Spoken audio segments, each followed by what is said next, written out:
talabalarning korrupsiyaga qarshi kurash kompleks nazorat tizimi faoliyat yuritidan xabardorligini o'rganish va ijtimoiy sohalarga a'zo qilish.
Yoki bir tizimga emas, balki butun xalqqa xavf tug'diradi.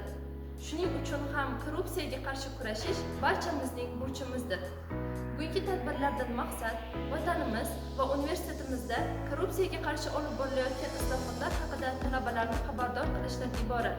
Shuning uchun ham siz bizning rasmiy sahifalarimizga obuna bo'ling va istalgan vaqtda hech kimning yordamisiz bizga murojaat qilishingiz mumkin.